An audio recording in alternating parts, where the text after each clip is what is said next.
Oke kasih, jumpa kembali bersama Henry Majid. Pada konten saya kali ini, kita akan membahas mengenai teknologi.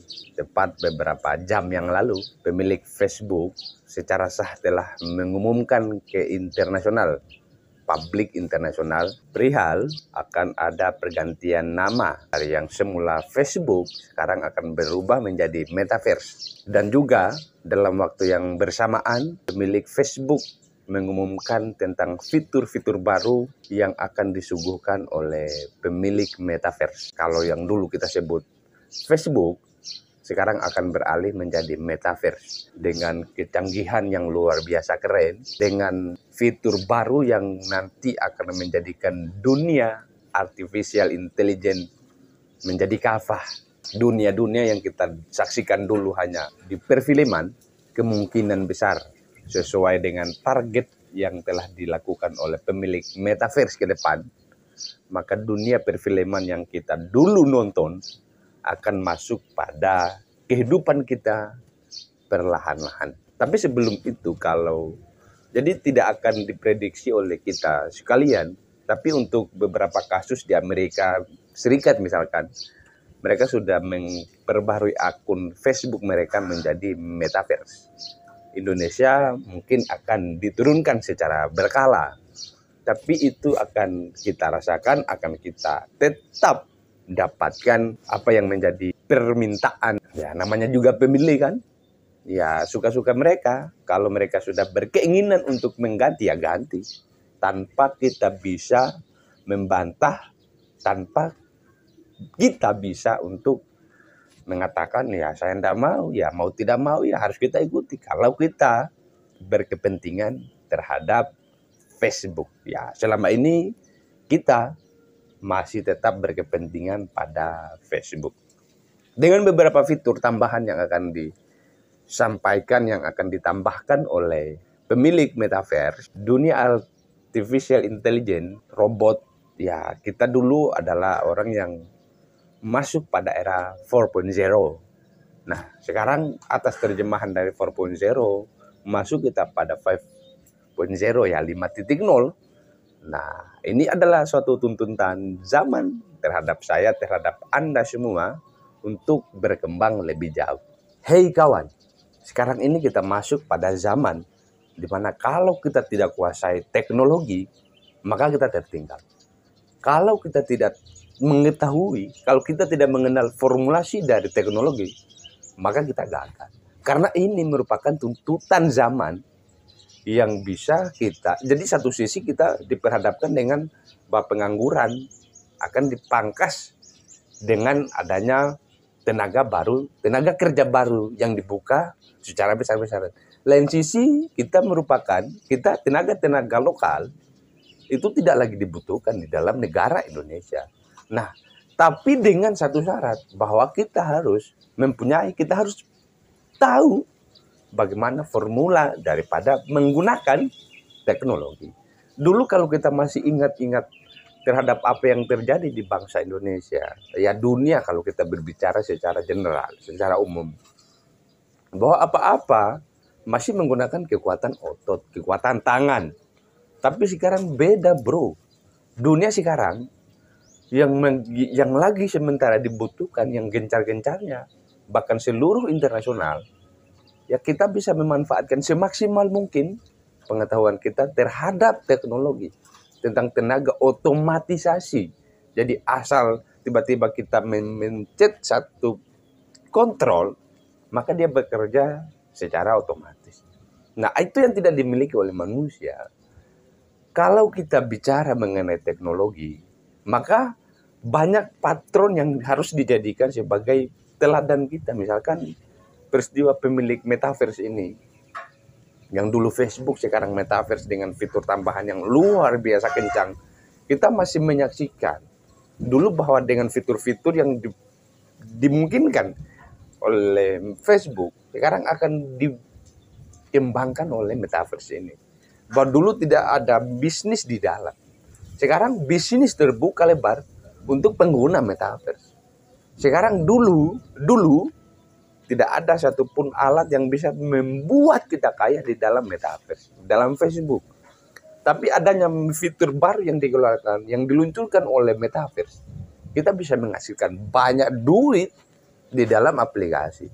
Nah, artinya terjemahan daripada 4.0 yang kita masuk pada 5.0 sekarang sudah secara sempurna dibagi, diambil, bahkan dipraktikkan oleh pemilik Metaverse. Belum ada aplikasi lain yang mencoba untuk mengembangkan semua fitur-fitur mereka kecuali Facebook yang beralih menjadi Metaverse. Nah, kalau kita sebagai generasi muda yang mau belajar, yang membaca segala konsekuensi zaman, seharusnya ini menjadi tamparan besar untuk kita yang tidak berbuat, apa-apa, lalu ada orang lain yang berbuat, kita tiba-tiba kaget.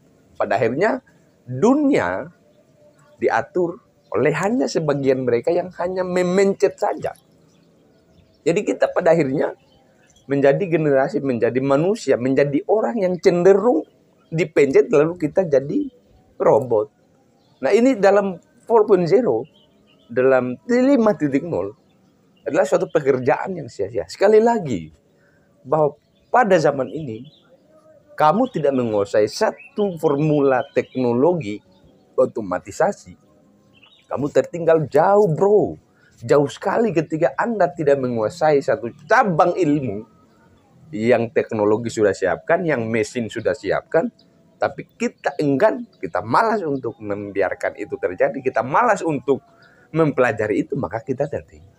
Karena ini tuntutan zaman. Nah, sekali lagi, dunia perfilman kita yang dulu menjadi tontonan kita, yang hanya kita saksikan melalui televisi, yang hanya kita saksikan melalui YouTube, sekarang sudah masuk, sudah merambat pada kehidupan kita sehari-hari. Di Amerika Serikat, di Jepang, di Korea Selatan, di Korea Utara, di negara-negara maju, bahkan mereka menggunakan mobil mereka sudah tidak menggunakan sopir. Tidak ada lagi yang menyetir. Tesla ada di Indonesia, tapi pun itu tidak sesuai dengan lokalitas bangsa Indonesia. Bahwa orang Indonesia masih banyak yang tidak tertib lalu lintas. Banyak orang Indonesia yang memilih untuk membeli motor-motor bekas, mobil-mobil bekas yang tidak mempunyai STNK. Pada akhirnya tidak dibaca oleh GPS yang disediakan Indonesia. Maka kita, negara kita malah hanya kalau menghadirkan formulasi misalkan mobil Tesla, maka ini akan menjadi satu problem baru, kecelakaan di mana-mana. Nah, kalau di Amerika, kalau di negara-negara yang maju, negara-negara lain, hadirnya mobil tanpa sopir, ibarat matahari yang menyirami, ibarat hujan yang menyirami semua tumbuh-tumbuhan dengan tumbuh subur mereka. Karena mereka sejak dari dulu sudah siap, negara mereka siap. Beda Indonesia. Jadi atas peristiwa-peristiwa yang kemudian merupakan persaingan teknologi, yang merupakan persaingan usaha bisnis teknologi, sekali lagi, ini merupakan tantangan kita ke depan. Bahwa pemilik Metaverse sudah mengembangkan fitur mereka secara jauh, kita orang Indonesia, bahkan konsepsi tentang bagaimana GPS, tentang bagaimana mengatasi hal-hal yang kita mau gapai ke depan, yang orang lain, yang negara lain gapai, kita masih jauh di bawah rata-rata. Dengan kata lain, negara kita hanya akan menjadi babu, hanya akan menjadi orang yang dipencet oleh negara lain, lalu kita dikontrol mereka, lalu kita kerja ibarat mesin. Nah, itu yang kita tidak mau sebagai generasi. Ketika mobil SMK dulu dibatalkan oleh Jokowi, ketika banyak karya-karya anak muda yang mau coba kemudian diluncurkan, tapi tidak luput dari pendanaan negara Indonesia. Inilah cikal bakal kita sebagai bahkan orang yang masuk dulu pada 2.0, orang yang masuk pada bahkan 1.0, orang sekarang sudah berbicara untuk menggapai 6.0, 7.0. Kita terputat pada 2.0, 1.0 yang cenderung itu tidak dibutuhkan di bangsa Indonesia, apalagi di dunia. Maka sekali lagi kawan-kawan, kita harus menyikapi seluruh persoalan kemajuan teknologi ini dengan baik, dengan bijaksana. Bahkan kalau perlu, ayo kita cipta satu karya, satu teknologi yang terbarukan untuk membangun eksistensi kita sebagai generasi mudanya Indonesia untuk tidak tertinggal dengan negara lain. Tapi atas kecenderungan yang dilakukan, yang kita bangun dari hari demi hari, kita tidak menemukan itu. Bahkan kita cenderung regresif, kita mundur jauh, dan kita tidak menemukan pembaruan-pembaruan. Apalagi kita hanya menemukan sapu lidi, menemukan pinang, menemukan cengkeh, yang notabene itu tidak diperlukan di zaman 4.0. Nah, sekali lagi, semua orang di Amerika Serikat, di negara-negara maju, bersaing, bahkan di bisnis mereka bersaing berbasis teknologi. Kalau kita mau kembangkan, kalau kita mau bicara lebih jauh mengenai teknologi yang dibutuhkan oleh bangsa Indonesia, sejatinya bahkan bisnis, tak satupun bisnis yang ada di Indonesia yang tidak melibatkan unsur teknologi. Artinya, teknologi menjadi salah satu utama, menjadi hal yang utama untuk membangun bisnis kita. Nah, sekarang kita tidak mempunyai garapan untuk membangun teknologi. Maka bisnis kita hancur pasti. Karena semua tuntutan bisnis, semua tuntutan bahkan bisnis pemula, senior, apapun dia kalau menyangkut bisnis, pasti membutuhkan yang namanya teknologi.